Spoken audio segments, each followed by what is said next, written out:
attending.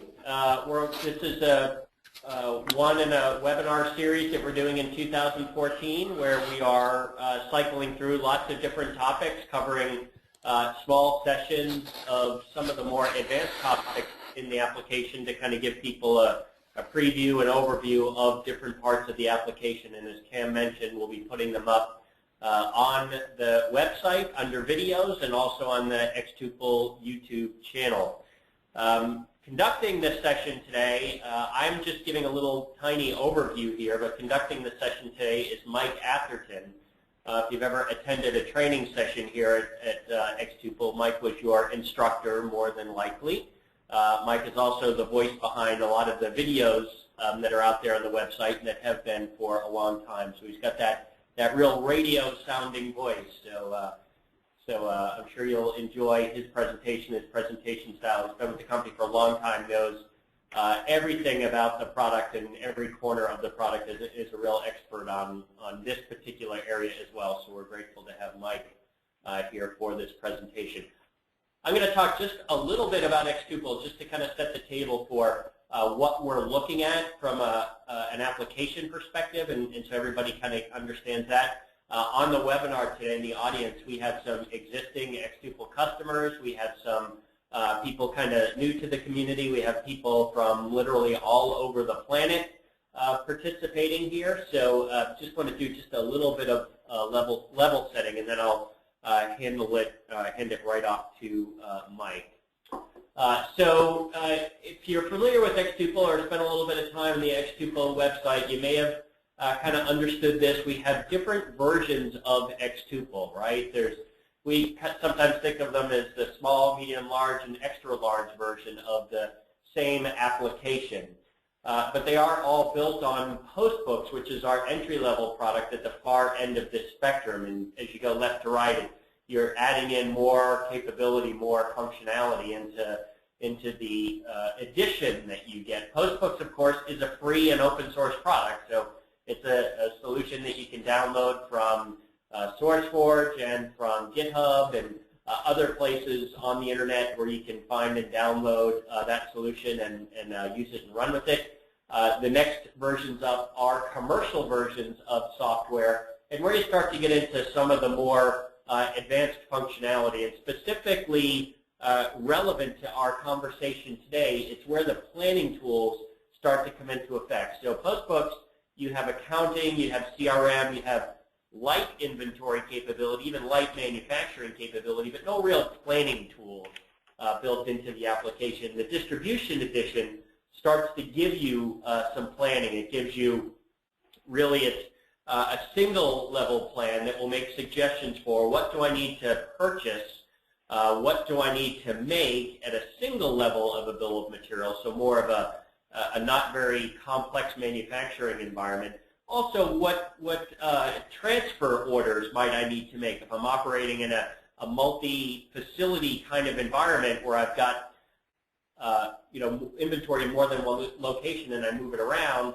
MRP will give me assistance with that. When you get into the manufacturing edition, that's when it starts to get into the accommodating for a multi-level bill of material plan kind of scenario. So it's a cascading down planning tool.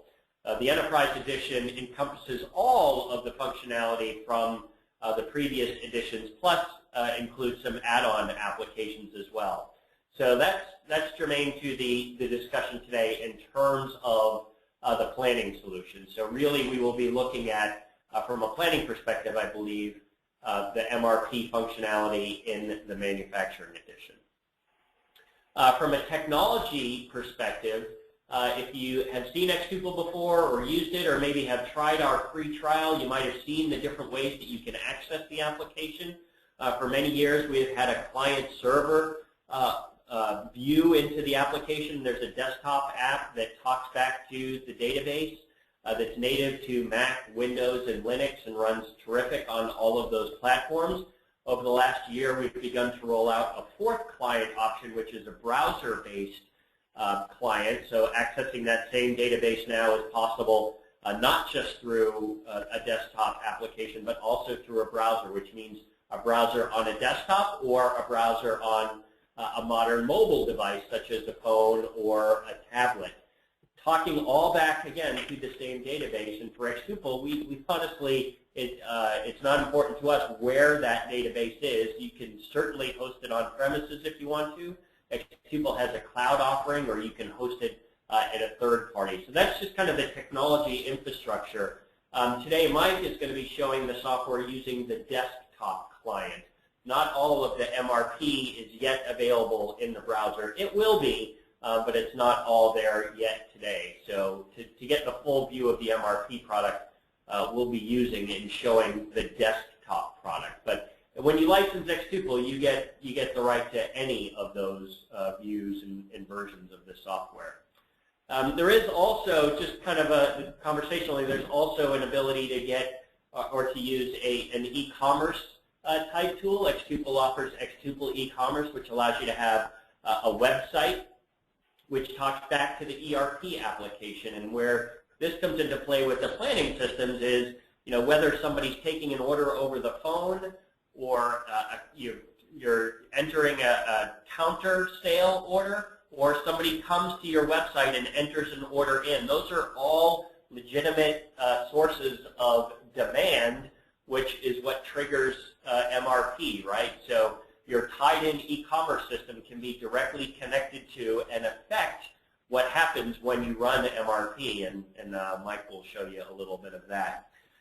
So I'm going to turn it over to Mike now. He has a few slides to kind of talk about MRP.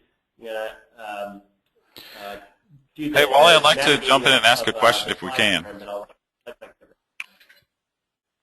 Oh, sure, Cam. Yeah, before we get into Mike's thing, in order to get the CPE credits, we do have to have you have to have participation in the polling questions that we have here. So we'll have the first of the polling questions now. That's right, and if you get it wrong, you don't get CPE credits. I'm just kidding. Here we go. All right, so the question is, which versions of the application have MRP? Go ahead and select one and submit that.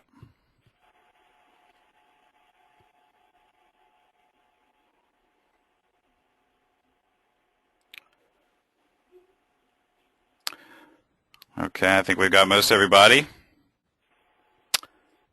The answer is all editions except for postbooks. And one person got that right, it looks like. There are the results. Okay. All righty. Good job, everybody. All right, I'll turn it over to Professor Atherton at this point. Good afternoon, everyone, and thank you, Wally. Thank you, Cam. The one thing I want to make sure that we understand is the acronym, MRP. It's on the screen, Materials Requirements Planning. I'm also going to talk just briefly about master production scheduling. I actually think that's on the next slide. But what I will say is that what I like about MRP is that it's a black box planning system for inventory control. Yeah, there's the next slide. So they're actually in the manufacturing edition and enterprise edition. There are two planning systems. I'm specifically talking about MRP today, but there is master production scheduling. The key difference between the two, there are several, but one of the big differences is that master production scheduling takes into account a forecast, or it's referred to as a production schedule that looks out into the future. So it will look at both actual demand, and it will also look at your forecast demand based on you putting in a production schedule. That takes a little bit more care. It requires someone to maintain the forecasts and to monitor them and to update them. The beauty of MRP is that it does not require the forecast. It looks at actual demand, actual supply, and also something I'll talk about on a slide here shortly, things like reorder points, minimum order quantities, things like that, and we will see all of those today. Before I move off this slide, one thing to be cognizant of is that if you do run MPS, and I think we'll probably, if you let Wally know, we can do a session on master production scheduling in the future. We can do one of these webinars on it. It is a driver for MRP, so you would run it before you'd run MRP. So if we do a session on MPS, I will talk more about that. Please do not feel compelled to use master production scheduling. To be honest with you, the vast majority of folks using MRP are actually not using MPS. That's not that it's a bad tool. It's just that they are able to accomplish what they need to do from an inventory planning perspective with MRP. Okay, next slide, please. Next slide.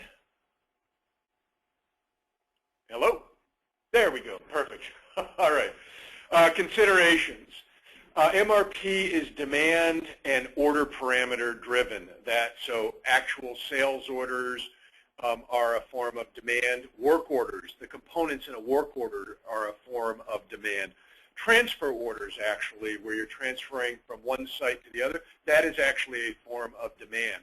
As I already mentioned, MRP does not have the concept of a forecast, but it is, I like to refer to it as black box planning system. You literally configure it, set it up, run it overnight. Generally speaking, the best practice is to run it after midnight through xTuple Connect. If you're not familiar with xTuple Connect, it does a number of things, including EDI data transfers, but it also can schedule jobs like MRP. And so I'm actually here with a client today in the mid-continent, and I'm going to ask Jeremy to speak a little bit about how they use MRP later on at the end of the session. But they have xTuple Connect, and one of the things, among the many things that Connect does, is that after midnight every night, it wakes up and it runs the MRP.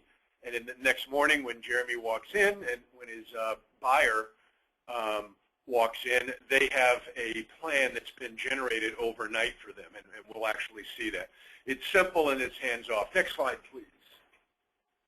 So just quickly on this screen, just some key concepts that we can walk away with. I've already mentioned, I think, all of these. Supply and demand. One of the things also that MRP addresses is the concept of availability. Availability is, it's not good enough to know your quantity on hand. What you have to know is you have to know quantity on hand less demand plus expected receipts.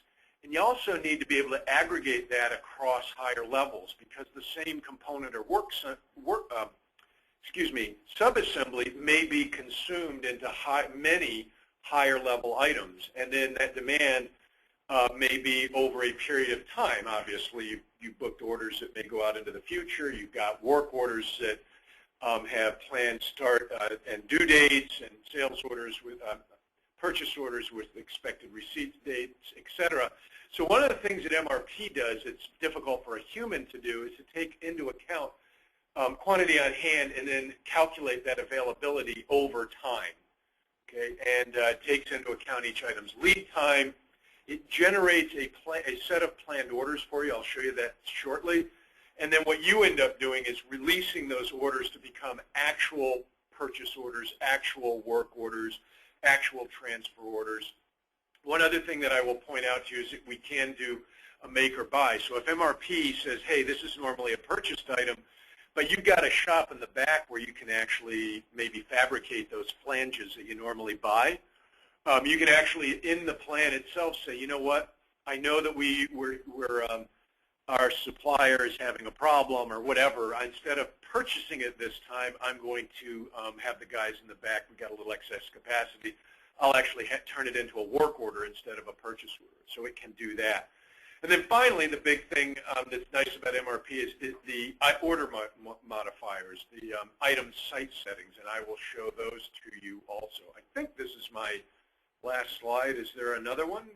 If not, what I'd like for you to do, guys, is to switch it over to me as the presenter. And then I will, oh, yeah, okay, order parameters. These are the specific order parameters. So they're here for you to see, but I'm actually going to show those to you in the system. They're the item site parameters, planning parameters, and I will simply show them to you here shortly in xTuple. So why don't you flip over to my screen, and or maybe I can change myself to become the presenter. Let me try that. Yep, I'm about to make myself the presenter. I hope that's okay.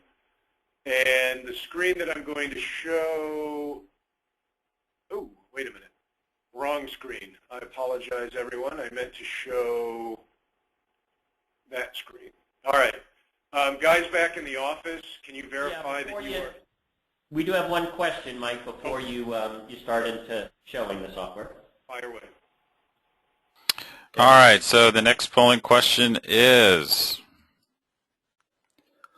where are the MRP order modifiers located in the application?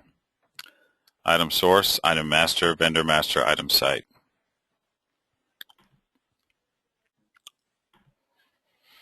I'll give you a hint.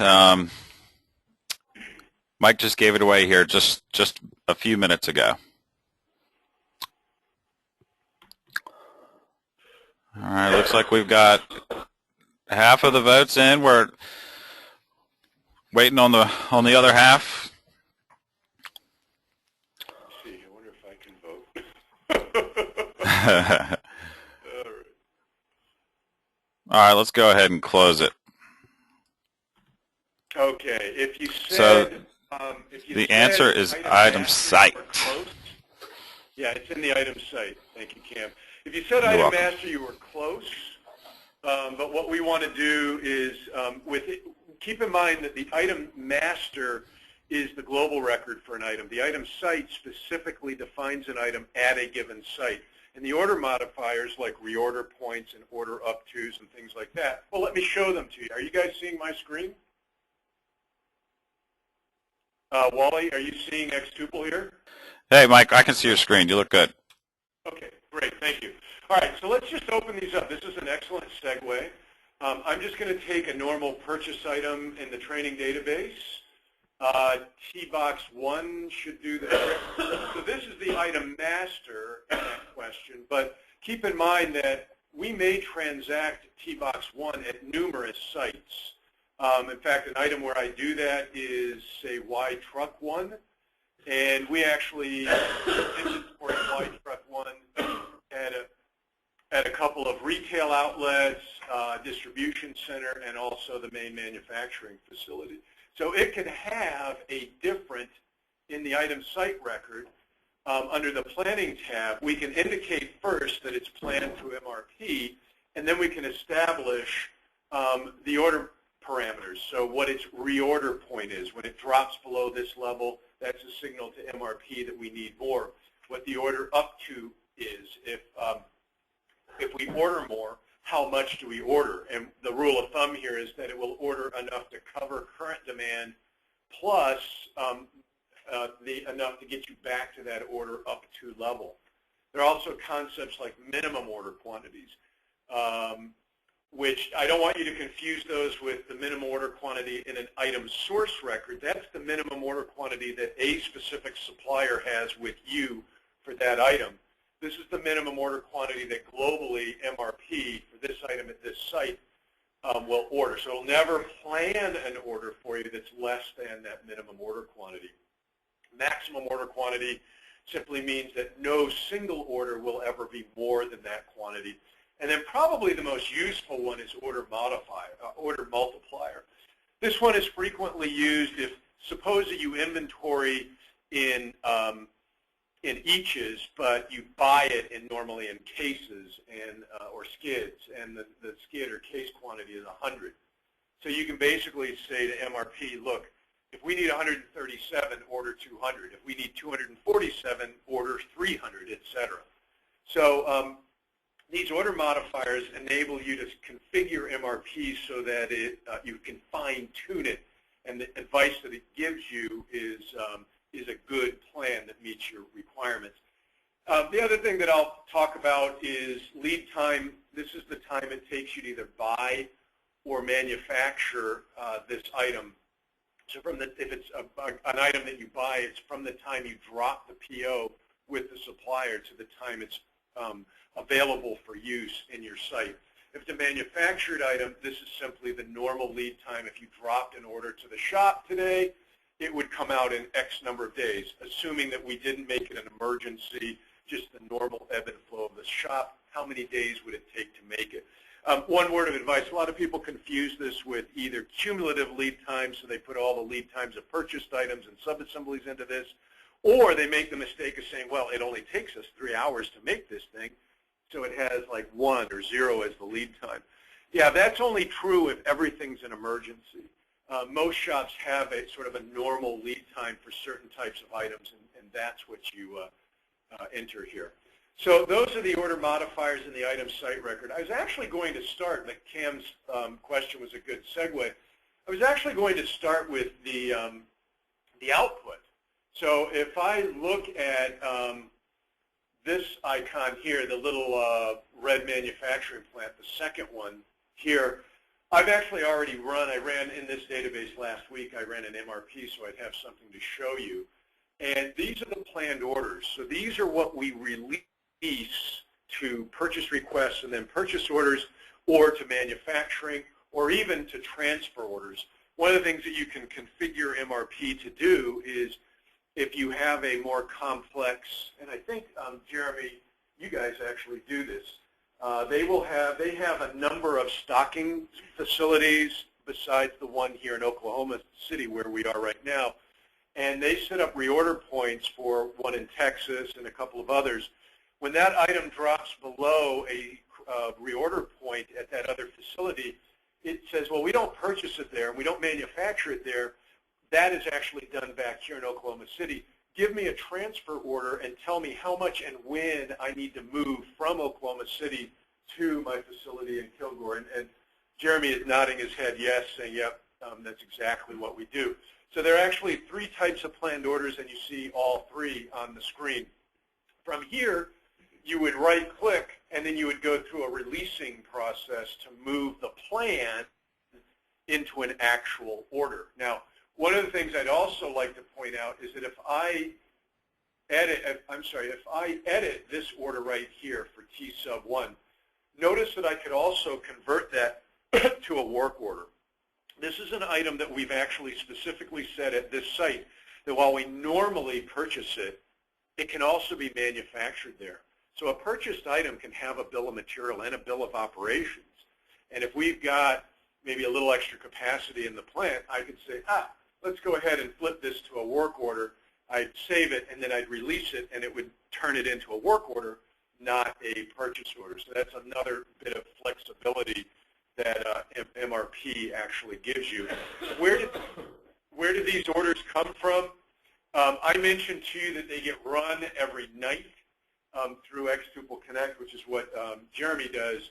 But notice the little red plant to the left of that is where we actually run MRP.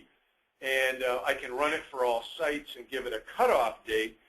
The cutoff date is basically the limiting factor that basically says only consider supply and demand inside of this date. So if I put in something like, plus 30 and run it for all sites, what it's going to do in this database then is it's going to look at all supply and demand inside of 30 days for all of the items at all of those sites.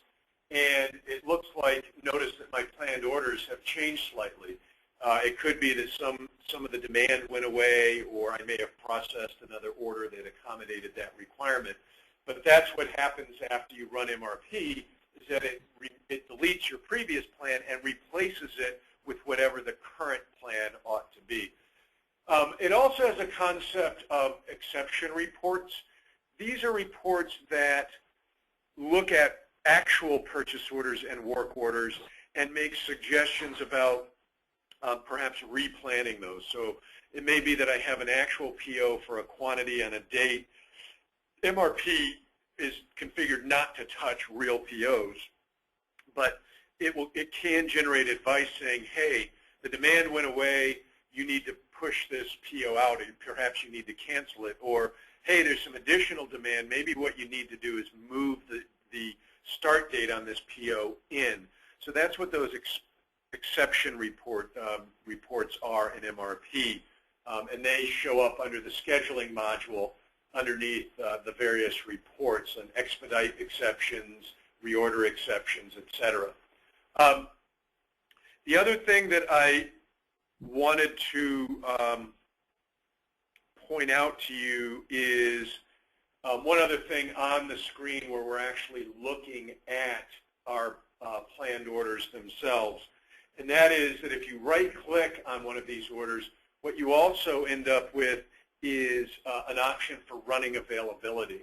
And so this is really what MRP is looking at behind the scenes. It's looking at running availability. Some systems sometimes refer to these as pegging reports.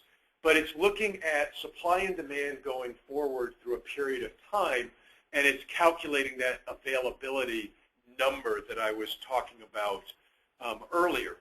And basically looking to see when availability goes below one of those order modifiers, like the reorder level, and when it drops below that because of various demand and consumption considerations, then it actually ends up creating planned orders for you.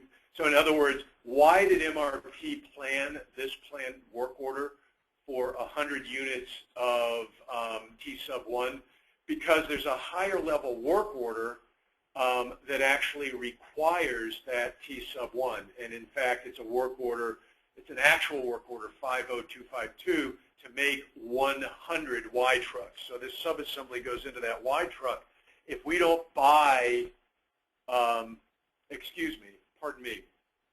if we don't buy or make more of the T sub 1, then we end up in a situation where our availability will go negative, and of course that's a bad thing. What I'd like to do is, with the remaining few minutes that I have here, I've invited Jeremy Duffel in to speak briefly to you about how Rickard uses MRP. They've been implemented on xTuple for years. They use basically the entire application. They run the whole business on it. And they've been doing this for 6 to 8 years now, I think probably 8 years. Yeah. So, Jeremy, if you would, just kind of describe what Rickard does and then why MRP is so critical to you in terms of managing your inventory. Okay. What we do is we manufacture oil-filled check valves and chemical pumps. And we're based here in Oklahoma City, and we do all of our manufacturing in this facility. And like Mike mentioned, we have other facilities that stock our products that we make transfer orders to keep them supplied. So we use MRP. We use it daily, many times daily. It runs overnight so that whenever we come in at 8 o'clock in the morning, it's prepared for us, the report is prepared, and that we can view it, work with it to see what we're going to need for that day or the next few days or that week. So in MRP, like Mike said, there will be the bulk of it is manufactured items or purchased items that we're going to need to take care of. So we will view that, look through the report, decide which items we're going to deal with today. What I do for our company is I verify that the first thing that I will do is I verify that that this demand is legitimate. If it says that we need to purchase this item or we need to build this item, the very first thing I do is I check our quantity on hand physically and reconcile that with what what xTuple is saying that we have, just to make sure that those match. And as long as they do, and as long as it's a good, legit order, we'll process that. We process our orders, our incoming sales orders. We process, 98 or 99% of those are done the same day they're ordered. So what that means to us is that we need to keep not only a high level of inventory, but also tight controls on our inventory so that we do not run in the red on any of our inventory. So what we have done over the years, many years of using this, is we've fine-tuned our reorder points, reorder levels, lead times, all those parameters to make sure that we keep sufficient stock and that we don't run into any holes. And that one of the great things I like about xTuple that deals with MRP is the report that I can run by category that will suggest either a raising or lowering of a reorder point. It will give me feedback on you know, maybe our demand used to be fairly low for this item, but here lately, we've been selling a lot more of it, maybe over the last 12 months or whatever. So what I'll run by class. Or planner code. Yeah, either way, just depending on how you want to categorize it. But you can split this up into sections, you know, maybe all nuts and bolts or rubber products or whatever it might be, and look at the kind of a past history and look and see if our demand has been increasing or decreasing, and make sure that the reorder parameters are still accurate so that we're getting accurate feedback when the MRP runs. So what we'll do is we'll just take that information from MRP, distribute it through our purchasing agents or our guys in the shop who build these items to fill those orders. And I mean, it's invaluable. We definitely could not do what we need to get done without this software. So, okay. What else, Mike? Yeah, I think that's great. It's really fun to watch how responsive these guys are to their customers, because I think literally in some instances, if somebody orders a pump in the morning, in some instances you're building it, assembling it today, yeah, and shipping it sometimes the same day. Yeah, I would say the opposite is the exception. I mean, generally we try to make it a same-day delivery. Yeah. So they're assembling these pumps from stock, and obviously you can't assemble a pump if you don't have all the inventory in stock. So MRP right. is what's helping you do that. Definitely. All right, great. Thank you very much, Jeremy. I think that's a good overview. While Jeremy was talking about the screen that enables you to update the order modifiers like reorder level and then the order up to level, I brought up one of the screens that he was talking about. And so what this one does is it allows you to go back and look at history and say, well, you know, I'd like my reorder level to be 15 days worth of demand and my order up to level to be 30 days worth of demand based on history. And so that's the analysis that Jeremy is doing periodically to fine-tune those reorder points. You want to say something? Yeah, and the other important thing about this screen that I forgot to point out is the fact that you can preview the results there in the center of the screen. Before you make any changes, it gives you a display saying this is what xTuple says you should change your min or max to. Before that becomes permanent, you're allowed to, you know, look at that and you know, decide if that works best for your company or not. It's not an instantaneous or irreversible decision. It's you're able to preview that and study that and see if it works. I think that's an important point. That's the same with the advice that comes out of MRP. A buyer, a planner can look at that and say, you know, it's telling me to get 100 of these, but I know something that it doesn't know yet, so we're going to order 200 of these. Right. And so it is advice that you then act on. And I think, yeah, thank you for that. And just like any other computer program, it only knows what you let it know. So the more information you can give it as far as lead times, usage, any of that stuff, I mean, it's only going to regurgitate what you put in. So if you have a bunch of bad information on your MRP, that's generally because you maybe have, you know, falsified information put back into it as far as reorder points or lead times or whatever. I mean, or bad bills of material. Yeah. Sometimes people don't Right. keep their bills of material up to date. So, Definitely. yeah. Okay. Great. Thank you very much, Jeremy. So I know that we like to open the floor up to questions. Cam, I'll let you do your last question, polling question, and then address any questions from the audience. All right, thanks, Mike. Let's go ahead and launch this last question here. So the question is, it's actually a true or false question. MRP automatically creates work orders and purchase orders. True or false? Go ahead and click on one and submit it. I'll give everybody a minute here to answer. Please wake up if you're asleep and vote. Just kidding. Come on. Cam, I'll be interested to see what your intention was with this question. I actually don't know how I would answer it. Yeah. Because I could put a caveat in there. Go ahead and take your best stab at this, guys. Yeah. Look, we got 50-50 here, Mike. All right. All right. Whatever I say is going to be wrong, I'm sure. Go ahead. All right, let's go ahead and close it and share it. So the answer was false.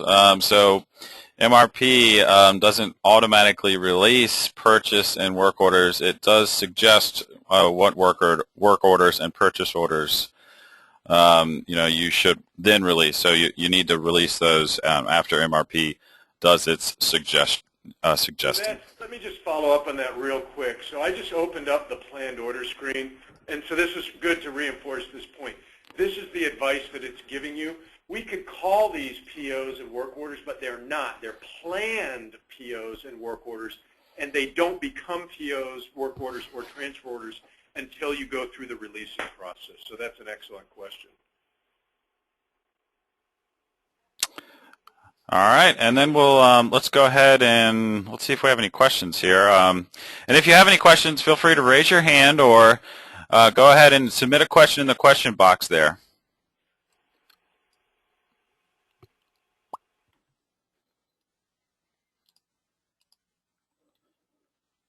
I'm not seeing any questions. Okay. So I think we'll go ahead and end it here. Thank you, everybody, for attending. Like I said at the beginning, if you want CPE credit, please email sales@xtuple.com. And for upcoming webinars, please check out xtuple.com/calendar. And Mike, unless you have anything else?